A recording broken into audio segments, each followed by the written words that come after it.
qué? Prepara un ciclo de conferencias. Lo que tú quieras. Que tenemos hoy, que comenzamos hoy. Tú esto sabes tú organizar muy bien. Yo soy más de 80 conferencias a lo largo de los 7-8 años que comenzamos. Y este quizás sea también el más largo, son 8 conferencias, porque son 8 los alcaldes de la democracia. Bueno, yo voy a ser muy breve. Quiero dar las gracias al ciclo por el lugar tan maravilloso que nos deja, el local. Tenemos la sede aquí en el ciclo y las 8 se van a celebrar todas a la misma hora, a las 8 de la tarde, 3 antes de Semana Santa y las otras 5 restantes después, hasta el 5 de mayo. El motivo de este ciclo, ¿por qué está motivado? En primer lugar fue Jesús Padilla, que ha tenido mucha más relación, ha evocado la historia de la Asociación María Gloria, tiene mucha relación con los alcaldes y lo propuso. Yo acababa de leer una nota de un libro que decía que gracias al primer alcalde de Córdoba, Anguita, todos los bienes que hay en el Palacio de Viana no fueron al extranjero, los defendió algo de eso. Entonces digo, muchos alcaldes, de los 8 alcaldes que tenemos, tendrán que decir muchas cosas que desconocemos nosotros, tanto los buenos momentos que tuvieron, como otros momentos que posiblemente no fueron tan relajados. Y ese es el motivo de que en un México hayamos preparado tan rápido esta conferencia, porque ya después del verano tenemos otros 2 ciclos que continuarán. La verdad es que yo iba a deciros cuáles eran las funciones de la alcalde, la ley del 85, pero a vosotros habéis venido a escuchar muchas gracias. Bienvenido, muchas gracias. Y en la palabra Jesús Padilla. Muchas gracias. Buenas tardes. Presentar a Julio Anguita en Córdoba. Permitidme, queridos amigos y amigas, es una obviedad. Julio entre nosotros es sobradamente conocido, e incluso para muchos de los aquí presentes de manera personal y afectuosa. Por lo tanto, me vaya a dar licencia para que omita una engorrosa exposición biográfica, personal y política. No soy yo el que debe de ocupar vuestro tiempo. Con Julio, hoy inauguramos el ciclo de conferencias que hemos denominado Córdoba, Historia del Tiempo Presente, los alcaldes de la democracia. Un modesto, pero no por ello menos ambicioso ciclo de conferencias con el que pretendemos repasar la historia de nuestra ciudad desde 1979 a nuestros días. 37 años de historia. 37 años de historia en una ciudad que tiene más de 3.000 años de historia es algo insignificante. Pero este tiempo es el nuestro y con la intensidad que lo hemos vivido merece la pena que nos paremos a reflexionar sobre él. Podríamos haber organizado el ciclo invitando a sesudos investigadores de la historia, a periodistas que día a día nos la están contando, pero hemos preferido que sean sus protagonistas quienes en primera persona nos narren cuáles fueron sus viviendas, cuál fue la impronta que imprimieron a las acciones que conformaron el devenir de nuestra historia y quién es mejor para contárnosla que las personas que fueron los alcaldes de la ciudad. Pues bien, hoy comenzamos con un alcalde, no un alcalde cualquiera, ya que su acción política trascendió el puro marco localista de nuestra ciudad y que ha jugado un notabilísimo y trascendente papel en la historia reciente de nuestro país, por lo que tenerlo aquí entre nosotros, aunque lo hayamos visto con mucha cotidianidad, es un lujo. Julio Anguita nació el 21 de noviembre de 1941 en la localidad malagueña de Fuengirola. Miembro de una familia de militares, se alejó de la tradición familiar al realizar los estudios de magisterio y posteriormente se licenció en Historia en la Universidad de Barcelona. Maestro de profesión, en el año 1972 se afilió al entonces clandestino Partido Comunista de España y en 1977 accedió al Comité Central del Partido Comunista en Andalucía. Su carrera pública comenzará cuando, como candidato del PC a la alcaldía de Córdoba en las municipales de abril de 1979, al ser el más votado, con un gobierno de coalición PSOE, UCD y PSA, fue elegido alcalde de nuestra ciudad. Y aquí me quedo, porque el resto de la historia nos la podrá contar él personalmente. No obstante, para enmarcar su figura en la historia de nuestra ciudad y de nuestro país, hay que decir que fue alcalde de nuestra ciudad desde 1971 al 89, coordinador general de Izquierda Unida Los Verdes, convocatoria por Andalucía, 1984-1988, diputado al Parlamento de Andalucía por Córdoba, 1986-1989, secretario general del PC desde 1988 a 1998, coordinador general de Izquierda Unida desde 1989 al año 2000 y portavoz del grupo parlamentario en el Congreso de esta formación política desde 1933 al 2000. Tras una intensa vida política activa, abandonó la política profesional, renunciando a la pensión de jubilación que como exdiputado le correspondía, y cumpliendo su promesa, se incorporó a la docencia como profesor del IES Blas Infante de Córdoba en diciembre del 2000, instituto donde ejerció esta labor hasta el 31 de agosto del 2002, fecha en la que se jubiló. A partir de entonces, Julio inició una nueva etapa política, dedicada a la reflexión y formación ideológica, así como a la actuación política dentro del Partido Comunista como militante de base, periodo de reflexión y de transmisión de sus convicciones ideológicas a las nuevas generaciones progresistas, con la que ha creado el grupo de debate y de pensamiento llamado Colectivo Prometeo y posteriormente el Frente Cívico Somos Mayoría, para trabajar en el proyecto ideológico de la refundación de la izquierda y en la restauración de la Tercera República. En esta etapa y con esta finalidad ha publicado diversos libros. Julio es un hombre de profundas convicciones éticas e ideológicas y de intensa vida política que, se esté o no esté de acuerdo con él, a nadie deja indiferente.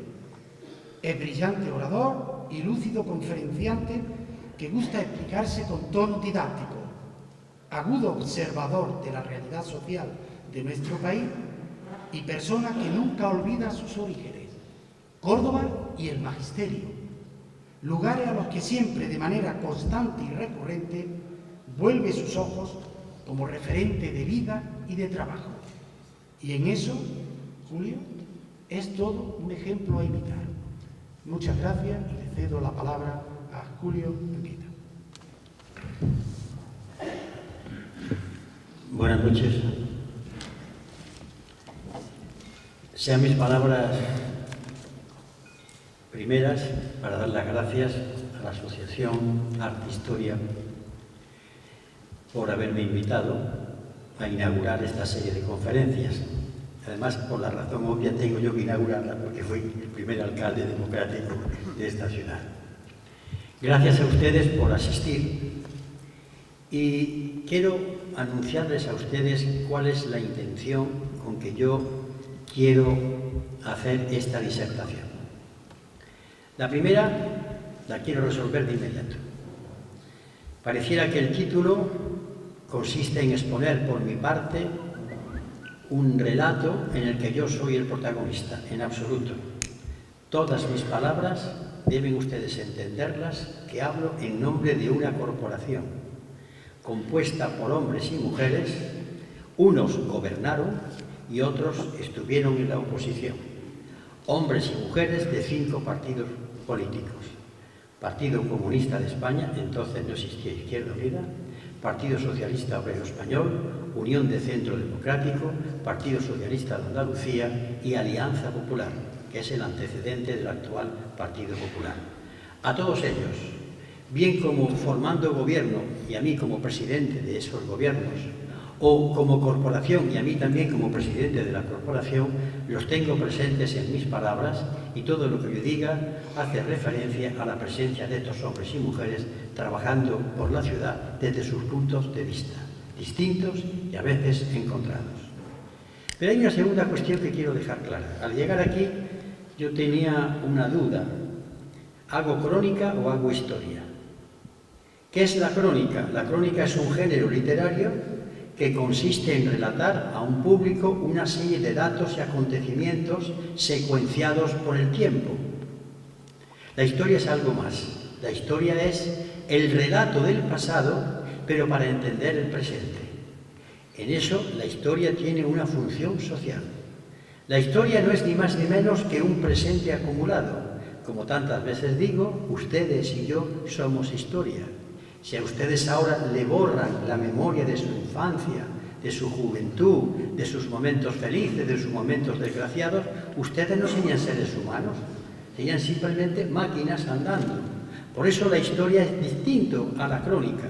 La crónica le sirve a la historia, pero la historia analiza, reflexiona, para que sirva hoy. Y eso es lo que yo quiero hacer aquí.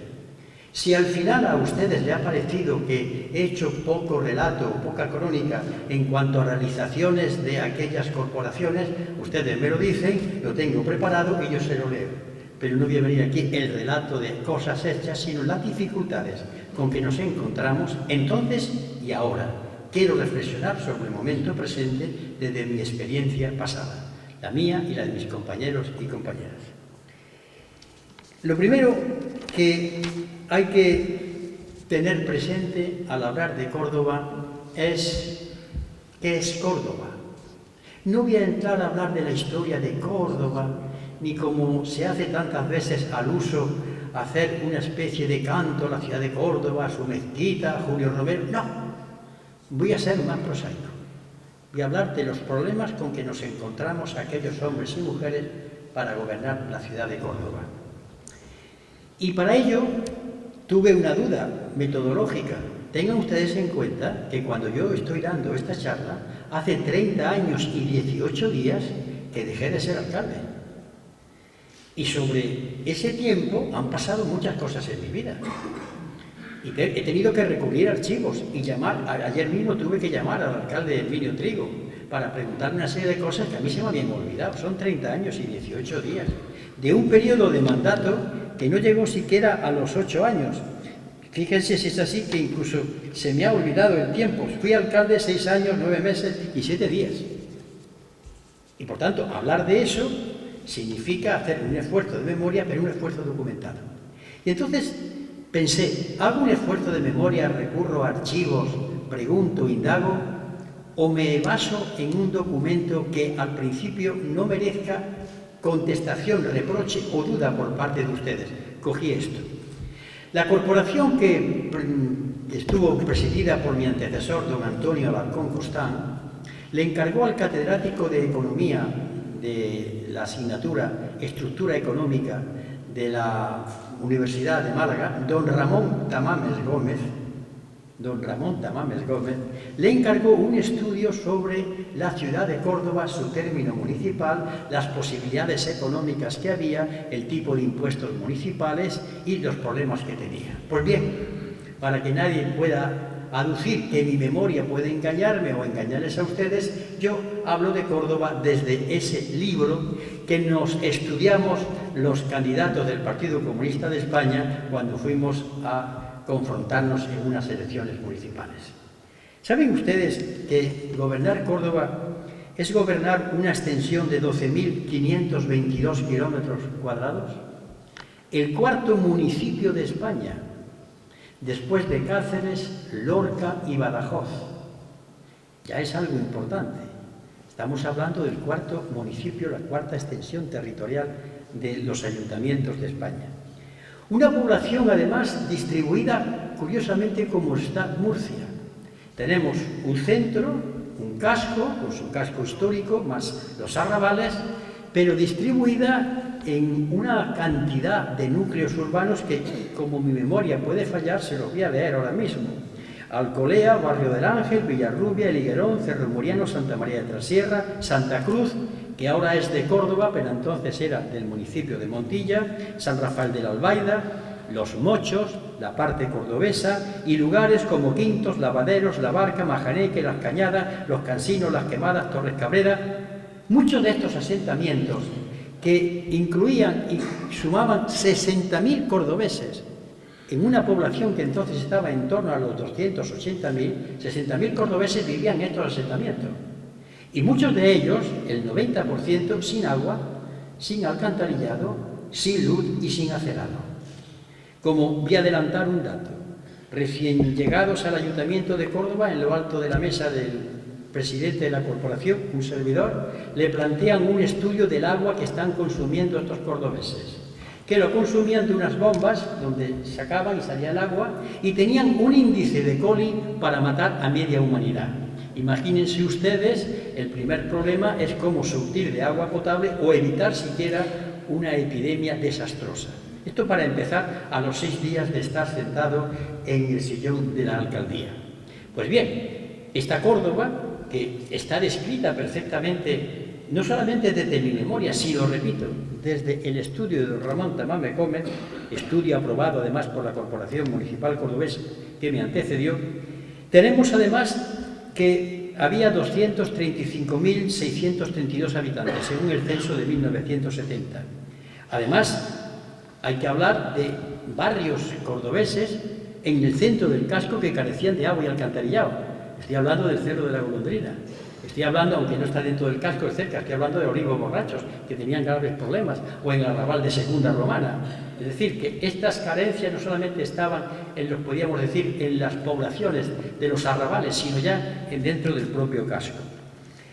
La distribución por actividades de la Córdoba de entonces era agricultura un 7%, industrias manufactureras un 25,9%, la construcción un 13,4% y los servicios el 52,9%, es decir, los servicios 53%. Ya indica esto la estructura de la sociedad que teníamos por delante.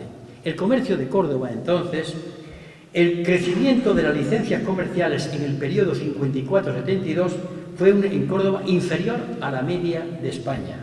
Y en el turismo estaba por debajo de la media nacional. Según el estudio de don Ramón Tamames y su equipo, la degradación de la zona histórico-artística era tremenda, de abandono. Los servicios municipales funcionaban como podían, después diré en dónde reside esta situación, y no crean que iba a cargar contra corporaciones anteriores, sino en la justa medida, porque esto tiene una explicación mucho más profunda. Digo que los servicios municipales, algunos privatizados, como Aucorsa, Serconsa, y el problema de las privatizaciones, que después lo voy a traer a la actualidad. Creo que es un inmenso error cuando los ayuntamientos privatizan servicios municipales, porque al fin y a la postre tienen que hacerse cargo de los problemas que tienen las empresas privadas al atender un servicio público. Y si a mí se me olvida, ustedes me lo preguntan en la cuestión del coloquio, y sí, Santas Pascuas salimos todos contentos.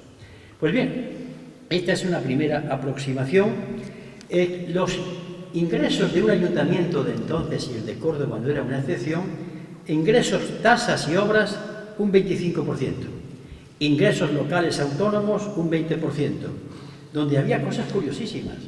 Nos encontrábamos que pagaban los canalones, las rejas, los balcones, un impuesto para carruajes. Y donde les contaré ya por un poco de anécdota para relajar también el ambiente, cuando nos encontramos con las ordenanzas municipales, año 1979, ya en el tercer tercio del siglo XX, donde había una ordenanza que obligaba a las tabernas de Córdoba, estaba en desuso, pero estaba, diríamos decir, que era legal todavía, a tener una ventanilla o piquera al lado en un cuarto para que en casos de extrema necesidad llegase un cliente, golpease, se abría y el tabonero le ponía un medio. Ustedes se imaginan que a las 2:30 de la madrugada alguien necesitando un medio, llamando a la piquera o ventanilla como si fuese una farmacia de guardia. Esto existía todavía, este tipo de legislación local. Yo he llegado a ver los guardaconsumos, que eran unos funcionarios municipales que se ponían en las afueras de la ciudad y todo que pasaba una gallina o un saco de patatas tenía que pagar los arbitrios municipales. Estoy diciendo que en el tercer tercio del siglo XX teníamos impuestos municipales propios de la Edad Media y que administrarlos costaba muchísimo más de lo que podían producir para el erario público. Y bueno, los impuestos que venían directamente del Estado eran el mayor ingreso que tenían los ayuntamientos, pero habían estado cayendo desde el 40 del año 1960 al 15% en 1970. Y un proyecto polémico sobre el cual podemos hablar, Renfe, aunque sobre esto el alcalde que presidió la corporación que culminó, don Herminio Trigo, y también don Manuel Pérez pueden hablar mucho mejor que yo, porque cuando aquello iniciamos una lucha, los problemas que entonces se evidenciaron, sobre ellos puedo yo hablar, pero ellos terminaron y coronaron ese problema. Y bien, ¿con qué nos encontrábamos? Yo di una conferencia en 1980 en el siglo XXI y dije una cosa que al principio sonó a rara, grandilocuente. Dice, los ayuntamientos de España nos hemos encontrado con la crisis de nuestro país en pleno siglo XX. ¿Por qué? Los ayuntamientos es el lugar donde se conoce perfectamente cuáles son los males del país. Llegando a un ayuntamiento de una ciudad como Córdoba, que es la 12 en extensión de toda España, está uno sabiendo qué clase de país tiene por delante, cuál es su historia, qué problemas hay, cuál es la actitud de los políticos y también yo quiero dejarlo aquí, cuál es la actitud de la ciudadanía. Porque, señoras y señores, yo siempre mantengo que cuando se vota, la gente que vota también tiene una parte de responsabilidad. Sería yo un demagogo si dijera que la gente no tiene, también la tiene, en menor escala, pero indiscutiblemente un ayuntamiento es un proyecto colectivo donde está el cuerpo político, los funcionarios y la sociedad y sus ciudadanos. Pues bien, los ayuntamientos establecieron contacto con el particularismo local. España es el país de mi campanario, de mi iglesia, y el pueblo de al lado es un enemigo o un adversario. Encontramos el particularismo político, lo que yo llamo coloquialmente la visión califal del poder. ¿Saben ustedes que yo estuve secuestrado 2 meses? Porque todo el mundo quería hablar conmigo. Y mi partido, con la historia de que un alcalde comunista tiene para recibir el pueblo, me alentaba a que yo recibiera a todo el mundo. Y desde las 8 de la mañana a las 9 de la noche, el alcalde estaba recibiendo a visitantes que venían a contarle las cosas más peregrinas que ustedes puedan entender. Hasta que ya pegué un portazo, aquí ya no se recibe a nadie, porque entonces, ¿cuándo trabajamos? ¿Pero a qué obedece esa visión? Obedece a algo que ustedes podrán entender hoy perfectamente. La gente, generalizo, el público, naturalmente que hay grandes excepciones, suele querer hablar con la cabeza visible. Pasa de las instituciones, pasa de las administraciones públicas. No quiere hablar con el funcionario, y si habla con un funcionario, con el de mayor rango. Y si no, con el concejal, pero mejor que el concejal, con el alcalde. Esta visión particularista es uno de los males de nuestro país. De tal manera que se habla de la administración, Zapatero, Rajoy, el presidente de gobierno, el presidente de la Diputación, el alcalde, es un mal tremendo, porque personalizamos y traemos entonces la gestión de la crítica a una persona, olvidando la ideología a la cual esa persona está adscrito, sus equipos de gobierno y los problemas particulares. Es una simplificación para las mentes cómodas. Y yo tengo aquí que decir que el problema es mucho más grave de todo eso. Pero empezábamos a tocarlo desde los ayuntamientos.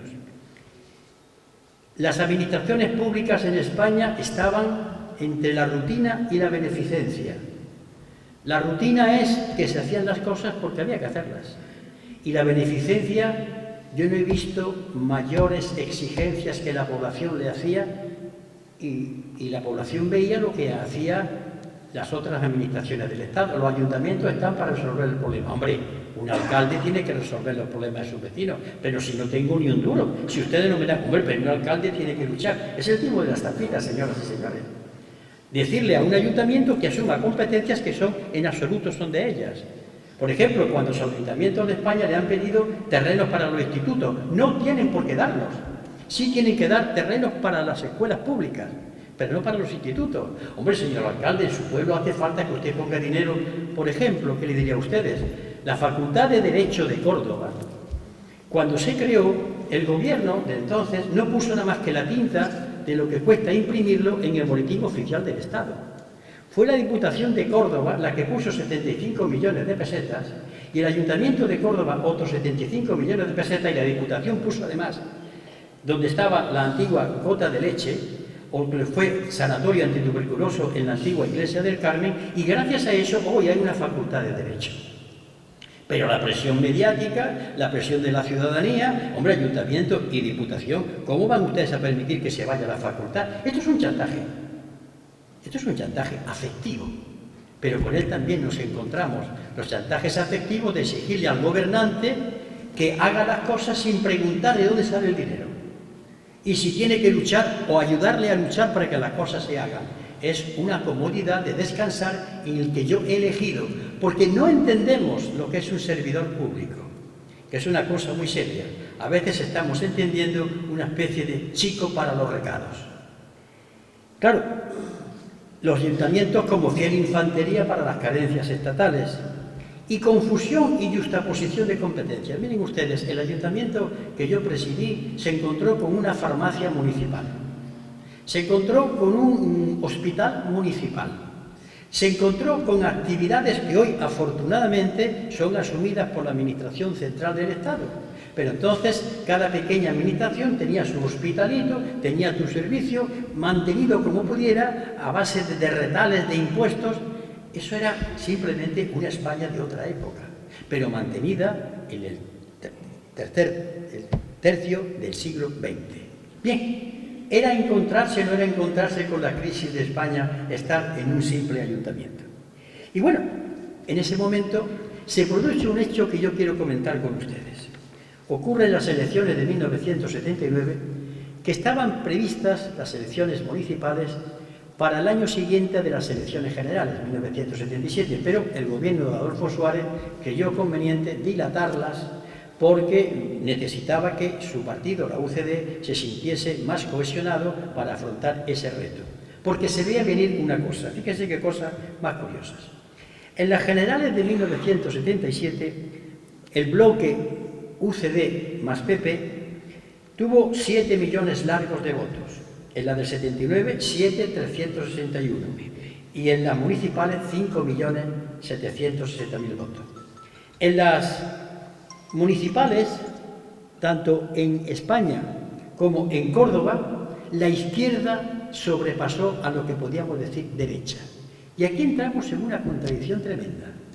Se vota para gobernar el país a un partido, que es el que tiene las llaves del dinero, el que le da dinero al ayuntamiento, pero para votar a los ayuntamientos, que son el último mono, se vota a la izquierda. Esto es una incongruencia. ¿Por qué? Porque se le demanda a la izquierda que haga aquellas políticas que se supone no está haciendo el gobierno votado. Esta contradicción se manifestó además, pero se disimuló. Se disimuló desde el autoengaño. Este es un país que ha sido abducido muchas veces. Desde el autoengaño de pensar que, bueno, esto pasa como cuando llegó la República. La República llegó porque la izquierda triunfó en los grandes ayuntamientos. Un miserable engaño, porque la izquierda ya había aceptado en la transición el estado de cosas que había. Pero era una manera de paliar la angustia que un servidor sí tuvo la noche del 3 de abril de 1979, cuando vi caer sobre mis hombros y los de mis compañeros y compañeras la enorme responsabilidad que se nos venía en lo alto. Entre otras cosas, y lo confieso aquí, además, con la satisfacción de que lo asumimos, que no teníamos ni en absoluto ni idea de lo que teníamos por delante. Sí teníamos la convicción de que en ese momento representábamos el poder popular y que sabríamos defenderlo y aprender rápidamente, porque, repito, salvo algún concejal que otro, como don Rafael González Barbero del Partido Socialista Obrero Español y alguno que otro, que tenía cierta experiencia municipal de corporaciones anteriores, no había ninguna idea. Eso sí, voluntad de ejercer y de aprender. Bien, Esto nos plantea los problemas de la sociedad de hoy. Se vota pensando, y esto tiene mucho que ver y criticar los partidos políticos, que ofrecen cosas que no debieran decir. Yo no estoy de acuerdo que en una campaña electoral, en unas municipales, se diga que se va a combatir el paro, porque no se puede, simplemente porque es mentira, salvo que esa corporación municipal cree puestos de trabajo, creando un conflicto entonces con el tema de los presupuestos, los déficits de la Unión Europea, pero hay que hablar claro. Una de las cosas que creo que en política hay que hacer es decirle a la ciudadanía cómo están las cosas y vamos a ver cómo le metemos mano. Y por eso tuvo esa época de aquellos ayuntamientos democráticos en que la gente se volcó para resolver los problemas que venían de hace mucho tiempo. Carlos Díaz, alcalde de Cádiz, de aquella promoción de 1979, nos contaba en una reunión que le pasó lo que a mí. Estuvo secuestrado 2 o 3 veces. Y entonces contaba un caso de un señor que llegó, bueno, es que venga a hablar con el alcalde, porque a mí llegaba a hablar con el alcalde y compañeros de partido, compañeros de partido, incluso gente para decir, a ver si me coloca. Yo no sabía dónde colocarme todavía, en qué sitio para poder trabajar, venían a pedir la solución, la visión del poder califal, eso que tanto está metido en el espíritu del español. Pues Carlos Díaz llegó un señor a contarle una historia tremenda. Era un culebrón, su mujer la había abandonado, sus hijos no lo querían, estaba en la calle. Entonces, Carlos Díaz, el hombre angustiado, dice, bueno, pero verá usted, cuando pudo hablar ante aquella cosa tremenda, aquella catástrofe sin fin, era usted, pero yo no puedo resolverlo. Sí, yo sé, don Carlos, que usted no lo puede resolver, pero con alguien tengo que desahogarme. Dice, pero mire usted, yo no soy su padre. Sí, usted es mi padre. Aquel hombre frenético de ganas de que alguien lo escuchara. Esta anécdota puede servirles a ustedes para explicitar de una manera, de una imagen bastante visualizada ante la imaginación de ustedes, lo que significaba la figura de los alcaldes mitificados y a esperar los milagros que no se produjeron desde el primer momento. Y bien, entremos ya en determinada materia. La situación de Córdoba la acabo de describir, yo tengo aquí, y si ustedes después lo leen, yo hice un escrito a la opinión pública cordobesa que se editó y se repartió. Está hecho el 19 de octubre de 1981, hablando de la situación de 1979, donde el alcalde y presidente del ayuntamiento le dice a la ciudadanía, esto es lo que había, huelgas, recogida de basura. ¿Para qué quiero decirles a ustedes? Esto tiene 3 folios y pico. Voy a destacar lo más importante. El caso del posible coli en las barriadas periféricas, hay que añadirle, cuando a los 15 días de estar sentado en la presidencia del ayuntamiento me viene un inspector de la Seguridad Social. Señor alcalde, la empresa Aucorsa debe 60 millones de la cuota de los trabajadores que el empresario no paga. Y yo dije, bueno, pero la empresa Aucorsa es una empresa privada que lleva el transporte de Córdoba. Dice, no, pero verá usted, ya me dio una lección municipal, la aprendí rápidamente. Resulta que cuando el ayuntamiento, por ley, tiene una serie de competencias, el servicio de agua, el servicio de basura, el transporte público, etcétera, etcétera. Imagínense ustedes un transporte público para una estructura urbana como la de Córdoba, con tantos lugares alejados del núcleo urbano. Y por tanto, cuando ese empresario no cumple las funciones que tiene que hacer y tenía un pleito con sus trabajadores y esta deuda, el ayuntamiento es responsable en última instancia del servicio. Es decir, que si mañana un servicio municipal no funciona porque la empresa que se ha privatizado lo lleva, a quien termina por pedirle cuentas, y con razón, los jueces, es al ayuntamiento. Conclusión, ¿por qué privatizamos los servicios sociales? Vamos a asumirlo porque tenemos la obligación de asumirlo. Y hubo entonces que municipalizar Aucorsa, que dividió eso, a la corporación municipal aquella noche la dividió en 2 partes. La municipalizamos con el voto de calidad de un servidor que la ley me otorgaba en ese momento. Igualmente teníamos una cosa importante, la empresa municipal de aguas potables era una empresa que funcionaba. Era, yo podía decir en aquel momento, era la joya de la corona. Y aquello era debido también a las previsiones de un alcalde llamado Antonio Cruz Conde, que ustedes conocen, el cual tenía una visión que yo comparto perfectamente. Decía, los alcaldes y los ayuntamientos tienen que saber enterrar dinero. Aquello parece que es una historia tremenda, ¿no? Resulta que las grandes inversiones son aquellas que el dinero se entierra para hacer alcantarillado, para hacer infraestructura, que no brillan, no es tan brillante cara a los medios de comunicación como al hacer un jardín, pero son obras duraderas. Y hoy Córdoba tiene un magnífico servicio de aguas potables, que nosotros también mejoramos e hicimos cosas, porque tuvo una decisión de un alcalde que se enfrentó a una parte de su corporación. Porque en política, cuando la política quiere ser seria, hay que programar cosas aunque otro presidente u otro alcalde sea el que corte la cinta. Esto es importante.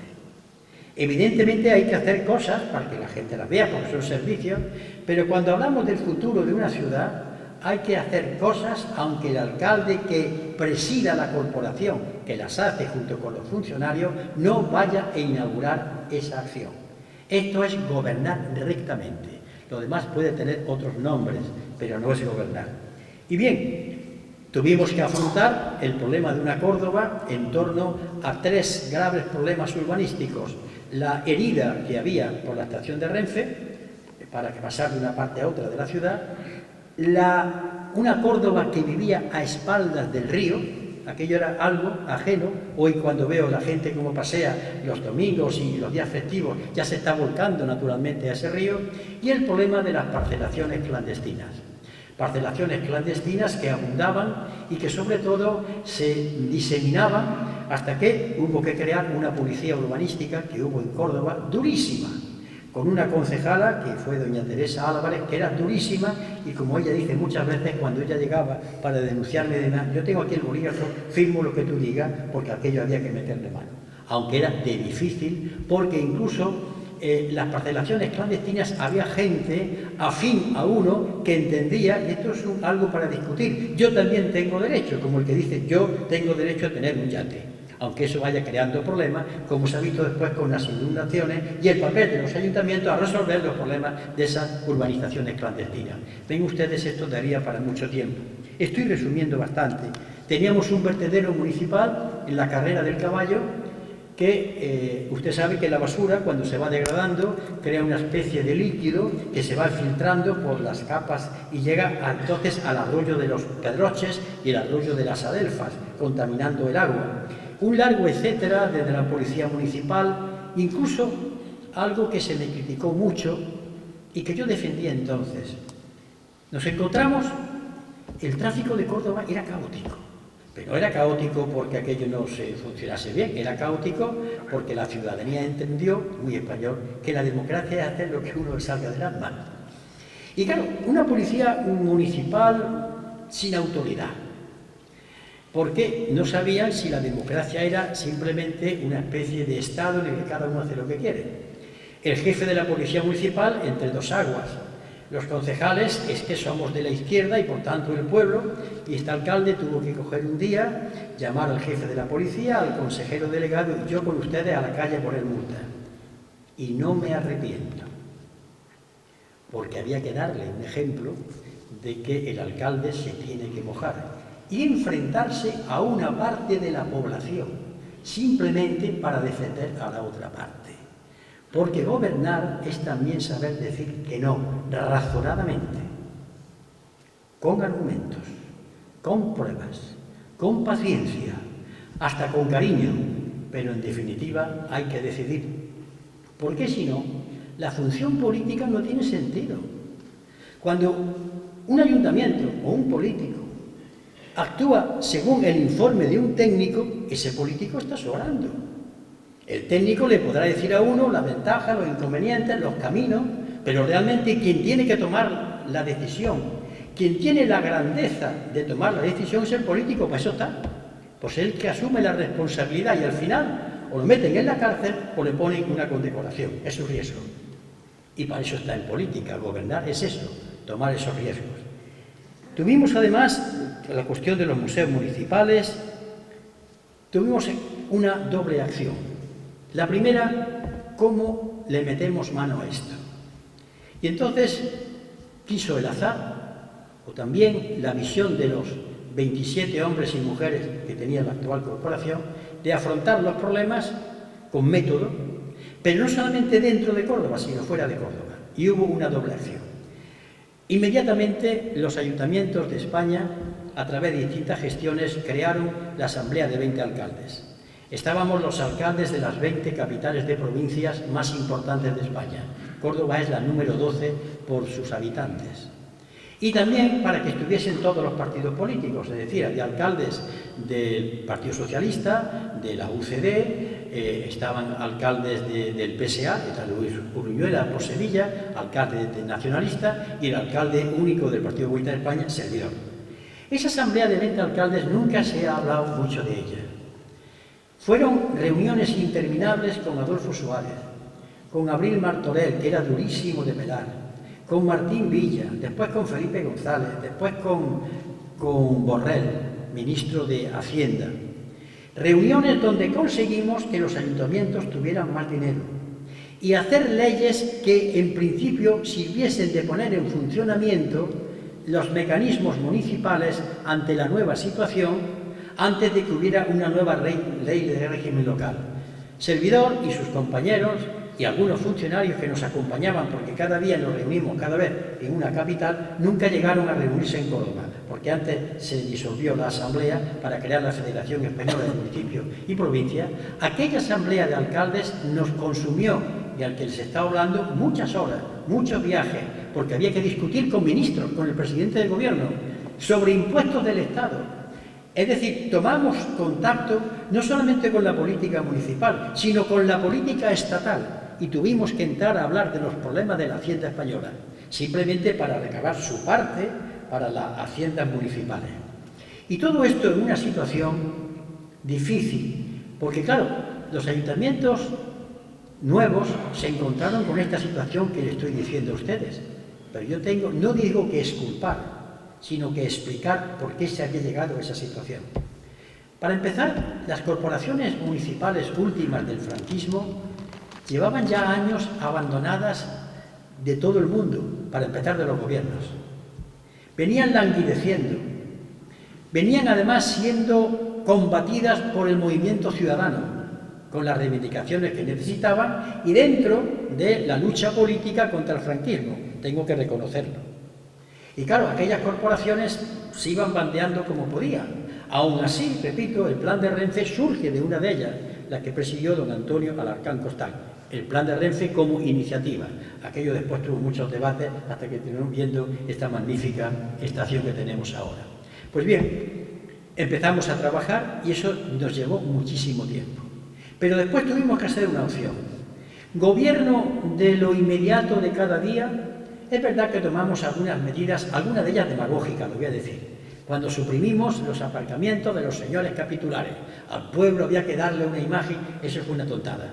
Pero lo reconozco y entonces en tono mea culpa. Es verdad que le aumentamos la ración de alimentación a los ancianos del asilo, a los niños de la gota de leche, hicimos una serie de cosas, pero tuvimos que tomar una acción. Política de lo inmediato o política a largo plazo, y optamos a largo plazo. Pero para tomar una política a largo plazo, en un momento en que la población no veía el milagro, es un momento en que, ¿pero qué hacen estos ayuntamientos? Claro, han venido aquí, cobran un salario, vienen a vivir del cuento, lo de siempre, que ustedes conocen perfectamente. Ustedes se extrañarían la cantidad de chalés que yo tengo en el Brillante. Tanto ni yo los puedo contar. Porque claro, vamos siempre a esa eterna fábula que se establece en los bares y en los corrillos y en los mentideros como escape ante una situación que no entienden. Pues bien, ¿y cuál es el mecanismo para poner en marcha una política de largo alcance? Tenemos en Córdoba la primicia del primer gobierno de concentración municipal que se hizo nunca. Allí entraron los 4 partidos políticos. El primero, el PC, el segundo, UCD, lo digo por número de votos, aunque tenía los mismos concejales, el tercero, el PSOE y el cuarto, el PSA. Ese gobierno duró 2 años. Durante 2 años hubo concejales con responsabilidades de las 4 formaciones políticas. Aquello, de verdad, para mí es un orgullo cómo esos concejales y aquellas concejalas supieron, concejales 4, curioso, simplemente para enseñar una por el PC, una por el PSOE, una por UCD y otra por el PSA. Eran otros tiempos, claro. Más que cuota, yo no sé, ni siquiera había cuota, eso ha sido después. El caso es que salieron una compañera por cada fuerza política. y afrontamos entonces el tema de la programación. La programación en el torno del Plan General de Ordenación Urbana, y vinieron algunas realizaciones, algunas propuestas en el tipo de cultura, la creación del premio Juan Díaz del Moral para los historiadores, o el tema de la Posada del Potro, con otros problemas que eran tremendos. No teníamos ayuntamiento, vivíamos o trabajábamos en la calle Pedro López. En la calle Pedro López, que era un edificio de la Diputación, y aquello estaba que se caía. Si ustedes saben cómo cimbreaba el pasillo que iba a mi despacho de alcalde, era menester que no llegasen los miembros de la corporación, porque aquello se hundía. Y la secretaría del alcalde, bueno, los concejales tenían que despachar simplemente en algunos rincones, no había sitio para las delegaciones. Y en cuanto al funcionamiento, había cosas curiosas que denotan esta especie de degradación. Cuando el concejal de Hacienda, Rentas y Patrimonio, don José Luis Villegas Cea, se dirige al funcionario de turno para decirle: bueno, vamos a ver, don fulano, ¿cuáles son los bienes que tiene el ayuntamiento? ¿Qué tiene? ¿Qué tenemos de Hacienda? Pues sí, tenemos, don José Luis, muy bien. ¿Y dónde está el inventario? No, don José Luis, el inventario está aquí. Una frase que resume perfectamente las cosas. Efectivamente, estaba allí y hubo que sacarlo de allí al papel. Y claro, hubo que abordar el problema de saber qué es lo que tenía la corporación, es decir, qué es lo que tenía el pueblo de Córdoba como propiedad. Esto les parece a ustedes increíble, doy fe que es verdad. Pero claro, repito, los años en que los ayuntamientos anteriormente estaban acogotados. Ustedes saben que los alcaldes de Madrid y Barcelona los elegía el ministro de Interior. Y el resto de los alcaldes de España lo elegía el gobernador de turno.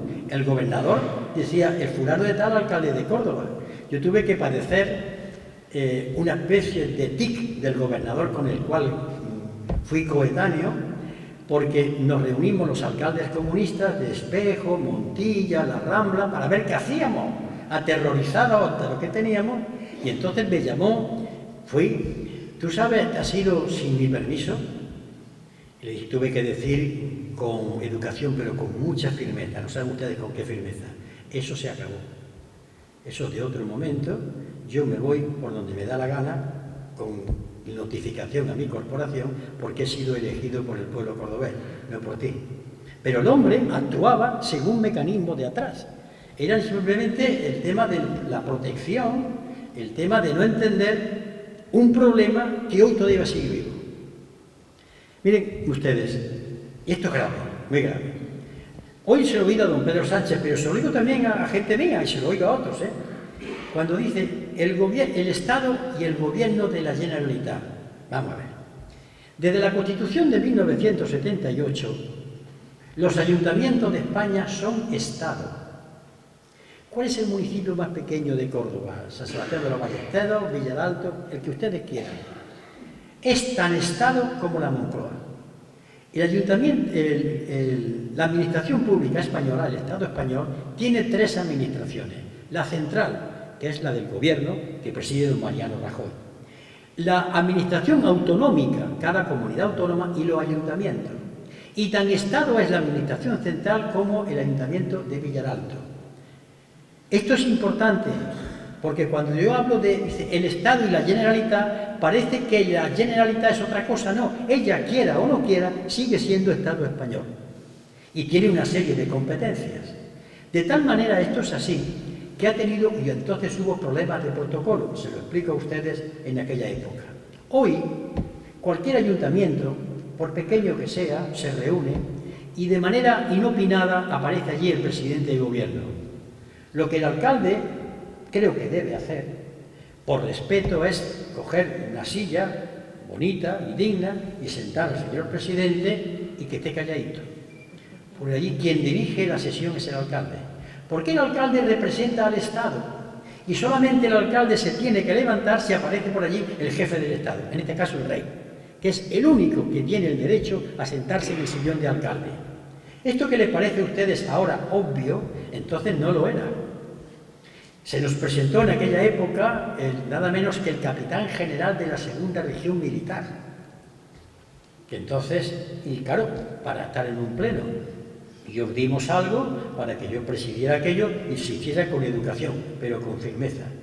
Son problemas políticos que se presentaban de una naturaleza tremenda y encima de tener que actuar en lo que es la gestión de los problemas, que eran a veces durísimos, tremendos, porque era una época de asaltos nocturnos a los colegios. Una época en que rara la noche que un colegio nacional no era asaltado para llevarse material. Rara es la noche en la que no había problemas de droga y en la que se le pedía a la policía municipal que actuase como la Policía Nacional. Pero les digo esto a ustedes porque lo traigo a colación. Esto es un viejo problema todavía no resuelto. Miren ustedes, si un policía municipal, creo que ahora igual, pero hablo de entonces, detiene a un delincuente porque lo ve cometiendo un delito y lo coge y lo aprende, no puede ir con él al juez. Tiene que llevarlo a la comisaría y hacer cola para llevarlo ante el comisario. Y cuando nos pedían a los ayuntamientos que la policía municipal ayudase a cuestiones de orden público, sí, sí, pero tiene competencias, no, por lo tanto la policía municipal no está para esas cuestiones. ¿Por qué? Porque todavía está el tic de que los ayuntamientos son los esclavos y los criados de la administración central o de la autonómica, porque la administración autonómica, por desgracia, ha vuelto a repetir ciertos tics de la administración central tan criticada anteriormente. Por eso, cuando propusimos que el dinero que entrase en los ayuntamientos del monto total que tiene el Estado, un 50% fuese a la administración central, un 25% fuese a las administraciones autonómicas y otro 25% a la administración local, porque la administración local son ayuntamientos, pero también diputaciones. Claro, esto es racionalizar desde la perspectiva de que los ayuntamientos son Estado, sino que tienen unas funciones específicas cada uno de ellos y que hay una jerarquía normativa, sin reduplicar, en la medida en que se puede, competencias ni funciones. Todo esto, como ven ustedes, es el choque del año 79 ante problemas que todavía... Por ejemplo, sigue coleando una ley de transporte público. El transporte público es deficitario. ¿Ustedes saben cuánto les costaría el billete si ustedes y yo, que lo cojo con mi bonobús, tuviese que pagar el billete del autobús? Pues imaginen que en torno a las 4 pesetas. ¿Quién pone la diferencia? El excelentísimo. Pero además me parece bien que lo ponga, pero para eso hace falta una ley de financiación del transporte público, que esa no la conseguimos los 20 alcaldes reunidos con los distintos jefes de gobierno y distintos ministros.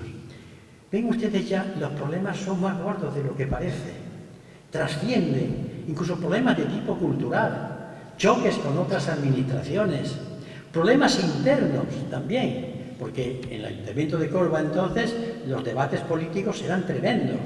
Era una época que yo llamo declamatoria de la política.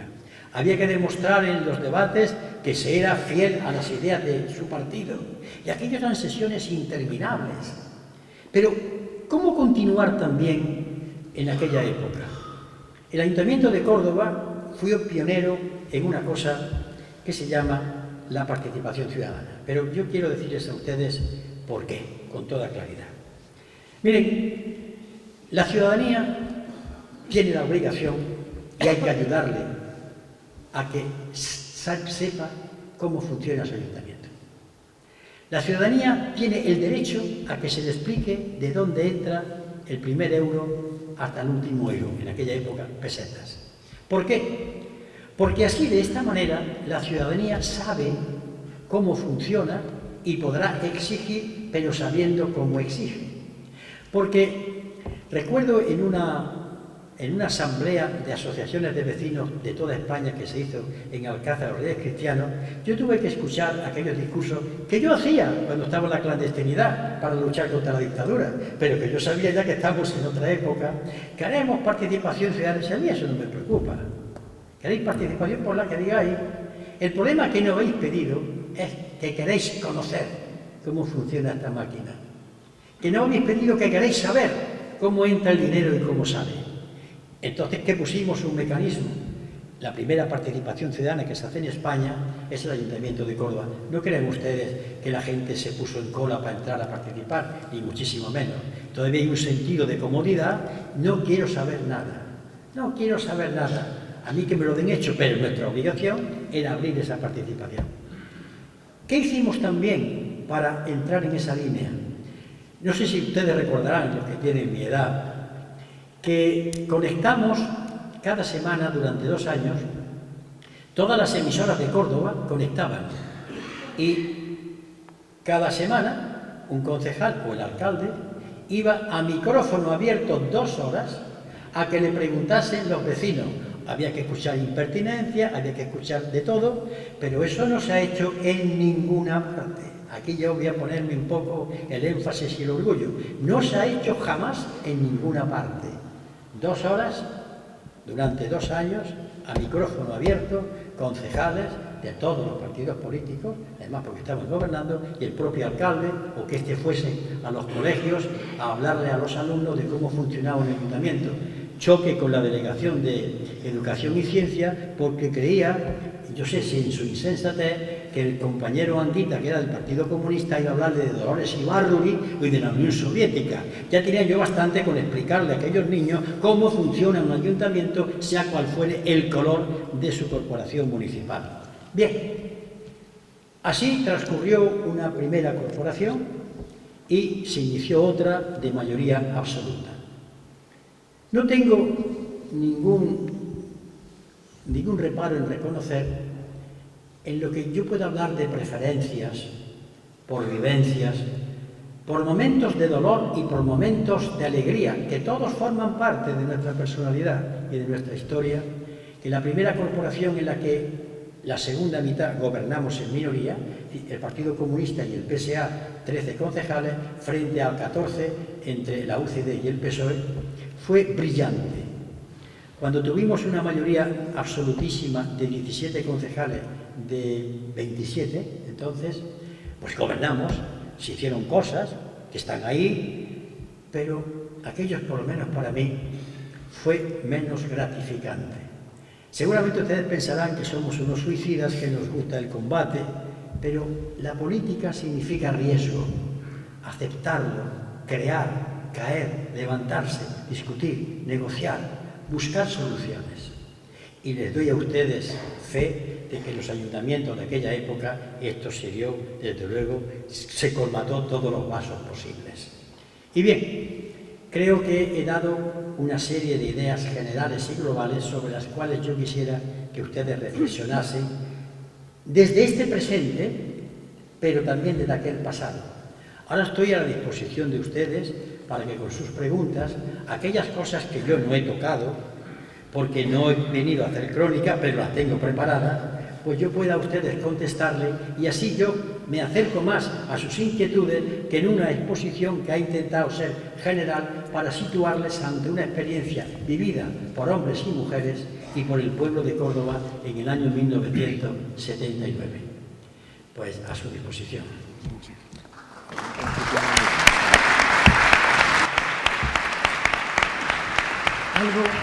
Algo de crónica se ha ido viendo en estas fotografías, personalmente he ido recogiendo, y motivamos el recuerdo.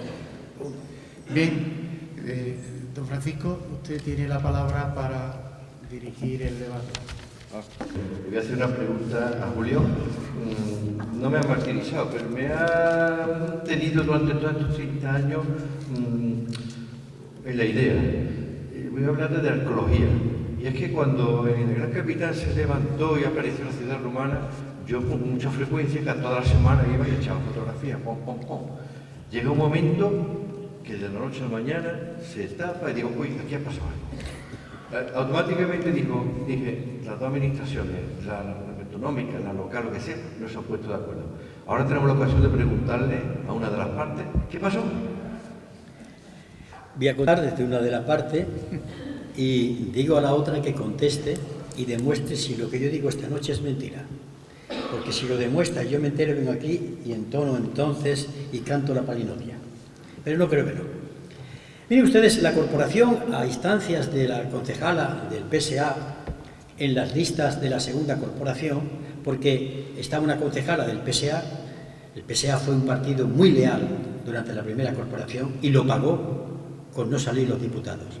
Esto fue un acto doloroso, porque incluso los militantes del Partido Comunista de España, en aquella noche en que sacamos 17 concejales, se fueron motu propio a las tendillas dirigiéndose a la sede del PSA, gracias PSA, porque aquella fidelidad al pacto la pagaron sin salir concejales. Bueno, en nuestras filas entró la concejala, ya no era del PSA, Cristina Vendala, y pensó, y parecía plausible la idea, de que en el Gran Capital hubiese un aparcamiento. El problema del tráfico y bueno, pues empezaron y se alzaron y empezó, según dijeron algunos arquitectos y arqueólogos de la Junta, allí había aparecido Troya por lo menos, o 7 Troyas, a juzgar porque aquello era de una extraordinaria importancia arqueológica. Y dijimos, bueno, pues paralizamos las obras. Hay soluciones, como hay soluciones, ya las has visto en Budapest, en donde se colocan aparte y se hacen la obra que tenga que hacer. Había soluciones técnicas, pero la Junta de Andalucía, que entonces tenía la responsabilidad de autorizar, ¿qué hacemos? Junta. Y la Junta callaba. Y un cerco de hojalata, esa maravilla. Claro, cuando pasó un mes y otro, la gente tiraba basura ahí. Y nosotros, oficio tras oficio, ¿qué hacemos, Junta? Y la Junta callaba.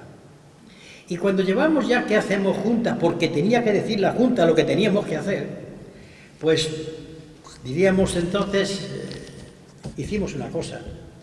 Se cogieron unos cuantos camiones y a las 7 de la mañana, una operación relámpago tipo militar, con las arenas de 3 tipos que hay que colocar en este tipo de monumentos, para que el monumento se resguarde, lo llenamos y lo tapamos. La Junta no dijo nada. Hasta hoy. Hoy ya eso es un bulevar, los niños juegan debido a aquel incidente. Eso fue lo que pasó. Espero que la Junta diga aquí por qué razones no lo contestó nunca. Seguramente el correo no llegó.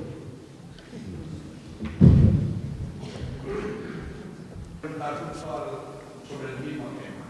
Sobre Sobre el mismo tema. Venía a preguntar y informarme que yo utilizo mi primer asesor. Micrófono. Bueno, Bueno, voy a intentar.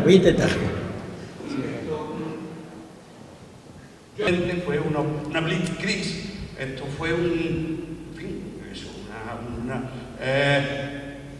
que se hizo pues y voy por delante que estoy de acuerdo con aquella operación, que me parece que era la única solución, quiero anticipar eso, me parece que era la única solución para salvar aquel vomitorio repugnante que era aquello que estuvo emponzoñando por parte de Sevilla, del PSOE de Sevilla, con el Partido Comunista, emponzoñando la ciudad, aquello. Entonces yo creo que fue la solución, pero la pregunta mía es si aquella decisión que se tomó, en plan eso, blitzkrieg, o sea, si aquella decisión fue del consistorio de Córdoba reunido o si, como yo siempre supuso, fue una decisión personal, que insisto que yo aplaudo todavía, del alcalde don Julio Anguita. Esto es lo que quisiera saber, sí, porque la impresión que yo tengo fue una decisión de don Julio Anguita, pero cual yo aplaudo a 30 años después. La propuesta la hizo el concejal Juanjo Giner, concejal de urbanismo. Me la hizo y yo le dije, no lo veo, dame 48 horas. A las 48 horas le dije, lo veo. Y a partir de ahí se informó al gobierno municipal. Gobierno municipal en el que había una concejal del PSOE, doña Ana Sánchez de Miguel, porque desde la mayoría absoluta que teníamos estimamos conveniente, hablamos con el PSOE, y había una compañera del PSOE en el gobierno municipal. Yo creo que la corporación fue, no lo sé, y no quiero huir, yo nunca huyo, pero desde luego fue así como ocurrió, porque claro, para hacer la contratación de los camiones, para hacer todo eso hay que mover y los funcionarios tienen que tener el respaldo suficiente. Pero de verdad, en honor a la verdad, fue el concejal Juanjo Giner.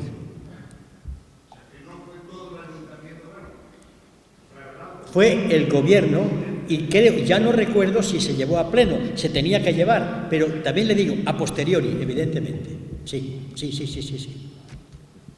Esos son los inconvenientes y las ventajas de las mayorías absolutas.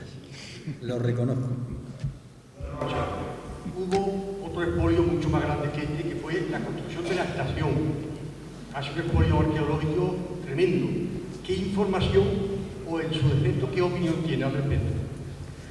Mire, de la estación de Renfe solamente tengo los primeros datos, porque yo me voy en el 86 y después es la siguiente corporación la que consigue poner adelante y en marcha el proyecto. La mía fue de guerra. La pelea estaba, ese plan o ese proyecto venía de la corporación de don Antonio Alarcón, pero el problema estaba si había un plan especial o un plan urbanístico. El plan especial no implica determinadas medidas urbanísticas, el tema de los aprovechamientos medios y sobre todo quién se queda con las plusvalías. Ahí empezó el problema. Yo no sé si hubo información sobre eso, no me pilló, pero yo pediría ayuda con la cabeza. ¿Hubo información? ¿No lo sabéis? No hubo información sobre ese tema. Estoy preguntando a un señor alcalde que vino después de mí. Y que pasará también por el estrado. Y que pasará por aquí. Así que esa parte pregúntenle exactamente. A mí ya me pilló fuera. Que no estoy obviando, sino simplemente que no lo sé. Y por tanto no le puedo contestar. A ver, bueno, yo el dato que se ha dado aquí de la defensa que hizo usted con el Palacio de Viana, se lo agradezco mucho. Lástima que después la Santa Iglesia Católica se la entregara a los vascos. Yo quería preguntarle a usted, señora Anguita, entendiendo que usted ha demostrado ser una persona coherente siempre con su ideología, pero claro, las ideologías, cuando no se gobiernan, son una, pero ya cuando se entra a gobernar, como que se pasa a otro estado, ¿no? A mí me gustaría saber... No se oye nada. ¿Me oye? Sí, pero no sé, esto reverbera. Se va de vez en cuando esto. Bueno, la pregunta... Perdón usted, me he quedado con que las ideologías, una cosa es cuando está en la oposición y otra en el gobierno. Las ideologías, Muy cuando bien. se está en la oposición, son más o menos fáciles. Cuando ya se entra a gestionar, me gusta mejor la palabra que gobernar, Sí. ya se pasa a otro estado. Y especialmente las ideologías de izquierda pues sufren un trauma mayor, porque usted llega a gestionar con determinados votos, lo primero que necesita es dinero, la primera foto suele hacerse con un presidente de un banco, con lo cual todo lo que se ha venido predicando de izquierda es una foto que queda un poco ahí en el aire, ¿no? Me gustaría saber, con la pregunta que yo quería hacerle, si en toda su gestión... Perdón usted, perdóneme, le ruego, es que no me he enterado de nada. ¿Ustedes lo oyen? Es que ahí puede que no se oiga. No es de esto. A ver, sí es posible. Voy a la pregunta directamente. Quería saber si usted, en su etapa de gestión del ayuntamiento, ha llegado en algún momento o en muchos momentos a pensar que las cuestiones ideológicas pudieran terminar siendo como cuestiones de fe y que, en definitiva, las cuestiones de fe chocan contra la razón que realmente se necesita para gobernar. ¿Ha decidido muchas veces y ha tenido que contentar a los fieles o a los ciudadanos? ¿Ya? Nunca, rotundamente, jamás. Y se lo voy a explicar. La revolución es un acto de pacto entre las ideas políticas y la realidad del momento. Una revolución triunfante, la que sea, llega al poder y después se encuentra con una realidad. Piensen ustedes en la Revolución Soviética de 1917. Se toma el poder, pero al día siguiente los rusos tienen que comer. Y comienza entonces a gestionarse, pero siempre desde la ideología. Yo creo en la gestión, pero previamente uno gestiona en nombre de unas ideas o en nombre de otras. Y ahora voy al Ayuntamiento de Córdoba. Cuando decidimos que las porteras y limpiadoras de los ayuntamientos pasasen a ser funcionarias municipales, eso fue la visión que yo tenía de mi partido. Tienen que tener un salario. Cuando decidimos municipalizar a Alcorsa, fue una visión de tipo ideológico. Cuando creamos la empresa municipal de la vivienda, Vincorsa, pues que teníamos que hacer una gestión. Siempre ha habido visiones desde la propia ideología. Cuando hablábamos de la transparencia y de la participación ciudadana es porque aquel momento nuestra línea política era que había que explicarle a los ciudadanos. Otra cosa es que al aplicar en la gestión yo tenga que ir más lento o más rápido, pero siempre se hace desde una ideología. Por eso estoy en contra cuando se dice los ayuntamientos tienen que gestionar y no meterse en ideas políticas. Eso es sencillamente una falacia. Porque como alcalde, cuando yo me enfrento, y mis compañeros y compañeras, al presupuesto, yo tengo que repartir el dinero. ¿A quién voy? ¿A qué barrio voy? Y ahí se nota perfectamente. A mí, usted me da, después de 30 años, un presupuesto municipal y me vuelvo y lo leo, no me dicen de qué ayuntamiento y yo le digo a usted al cabo de unos días si el ayuntamiento es de una ideología u otra. Viendo los números. ¿A dónde va el dinero? ¿Se invierte más en cultura? ¿En qué tipo de cultura? Por ejemplo, para mí la cultura no es espectáculo. La cultura es formación y lucha contra los valores dominantes, soy claro. Ustedes recorren entonces el Ayuntamiento de Córdoba, premio Juan Díaz del Moral a la historia. Juan Díaz del Moral es un notario de Bujalance que historió las revueltas campesinas. O, por ejemplo, cuando se hace el premio Ricardo Molina, pero es que Ricardo Molina es un personaje muy interesante, no solamente por el grupo Cántico, sino por la actual actuación de protesta, bien que muy tibia, en aquella Córdoba. Cuando traemos la exposición de Ocaña, que era un maldito en la cultura oficial, porque Ocaña era un personaje extraño por su homosexualidad, y entonces, como se veía eso fue también entrar en un debate con la cultura oficial. Ustedes no saben la vergüenza que yo sentí cuando me vi obligado a bajar a la Miss Córdoba en la Feria de Mayo de 1979, porque estoy en contra de las Misses. Pero como la corporación anterior había aprobado los actos para 1979, a mí me tienen ustedes bajándolas y yo prefiero haber estado muerto, porque estoy en contra de eso, por propia ideología, claro, asumida.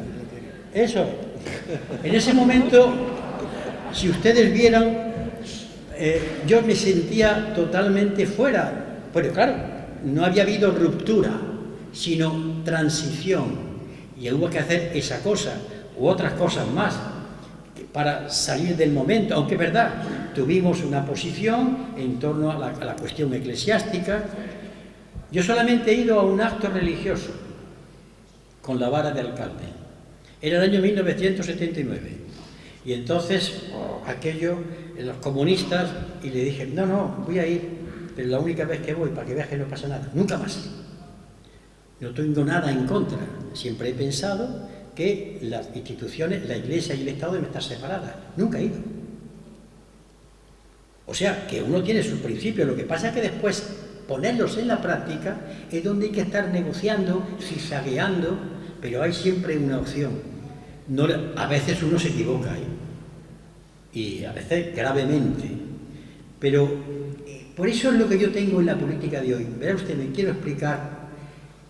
Uno va a la política en nombre de una idea, las que sean, de extrema izquierda, extrema derecha, las que usted quiera, pero va por una idea.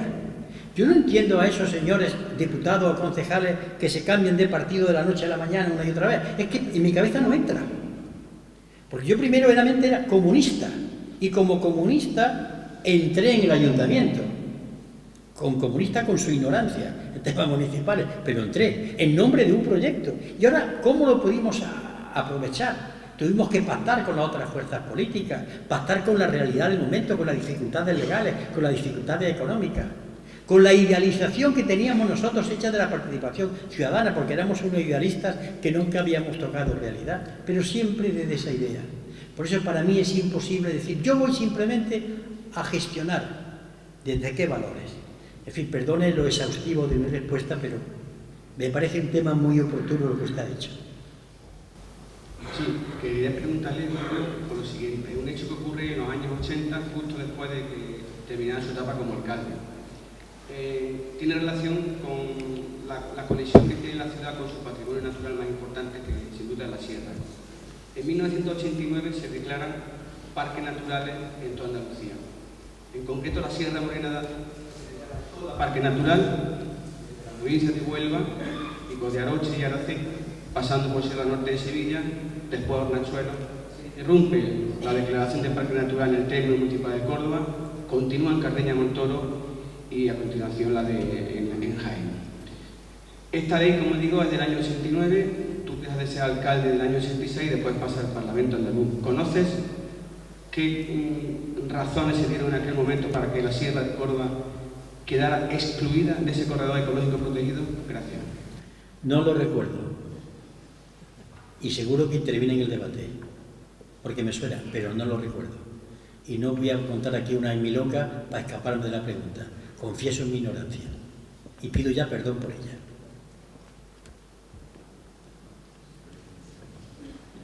Sí. Buenas noches, don Julio. Me gustaría preguntarle cómo vivió la corporación municipal y usted en particular el golpe del 23 de febrero. Escondido, primero esconderse. No. Estaba en Extremadura, ¿no? No. Estaba fuera de... Mire usted, voy a pasar por de puntillas porque no me escondí, precisamente. No me escondí. Me entero del golpe. Sepan ustedes que lo del golpe se veía venir ya. Hay una intervención mía en el Club Siglo XXI cuando algunos de los diputados estaban de broma sobre el caballo de Pavía en un acto. Y en aquel momento, en aquella cena, pedí la palabra y dije a continuación que incluso frente a los militares sublevados hay que mantenerse firme aunque esté uno con las espaldas puestas en el paredón, porque el poder civil está por encima del poder militar. Está recogido en las actas de mi intervención en el siglo XXI. Pues bien, con esa manera de pensar, en la tarde del 23 de febrero yo estaba con el teniente de alcalde, don Rafael Sarazapadilla, y el delegado de Educación, peleándonos sobre los terrenos para los colegios. Normal. Terminó y entonces me llamaron una persona para indicarme que lo había ocurrido. Me fui al ayuntamiento enseguida. Entré en el ayuntamiento, había 2 o 3 policías más de lo normal, me contaron lo que había, subí a mi despacho y no vi claro al jefe de la policía. Después se mostró una persona intachable de lealtad a la corporación municipal, aunque venía, diríamos, de la división azul, etcétera, etcétera. Pero tengo que decirlo aquí, fue leal a la corporación. En aquel momento yo disponía de un arma, un 9 corto. Y hasta que llegaron los concejales, que fueron llegando de vez en cuando, se me informa de que, estando ya en mi despacho, se están formando grupos extraños en las tendillas, pues yo deduzco que realmente el ayuntamiento tiene algún problema. Pues como he sabido, monté mi arma, tenía un cargador, la tapé con uno de esos y esperé. Es algo que no me gusta recordar, porque uno no es uno en ese momento. Al día siguiente uno le entra el pánico, pero en ese momento uno asume la responsabilidad que tiene y sabe, en ese momento se le pasa por la cabeza a Salvador Allende, sabe que en ese momento la dignidad frente a unos golpistas tiene que preservar y que le gustaría a uno que la dignidad la defendiese otro. Pero hay que hacerlo. Eso es inherente a la responsabilidad, sobre todo cuando al poco momento, todavía sin llegar, empiezan a sonar marchas militares en la radio, empezaron a llegar los concejales, y hay una decisión aquella noche de la corporación que tengo que decir en honor de aquella corporación, en honor de los concejales. Aquella noche, cuando todavía suenan marchas militares y el jefe del Estado no ha salido a decir que ordena la corporación convocó pleno para el día siguiente. No solamente el alcalde, los concejales y concejalas. Hay que echarle mucho valor o mucha insensatez. El caso es que a determinada hora de la noche, las 12 de la noche, estábamos allí.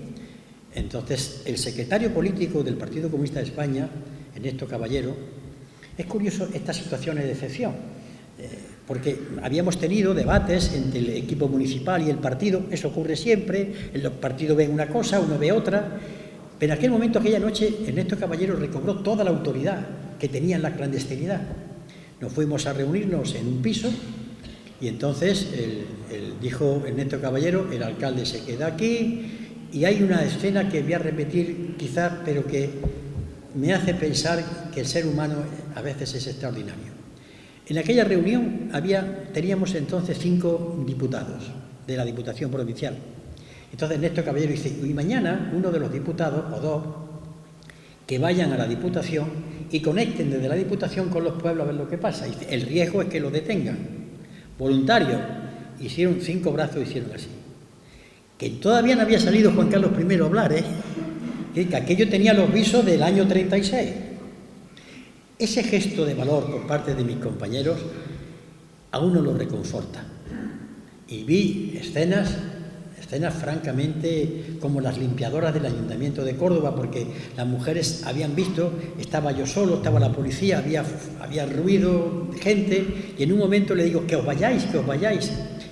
Y al abrir, que os vayáis, vieron la pistola que llevaba, porque montada, y entonces salieron corriendo. En fin, normal.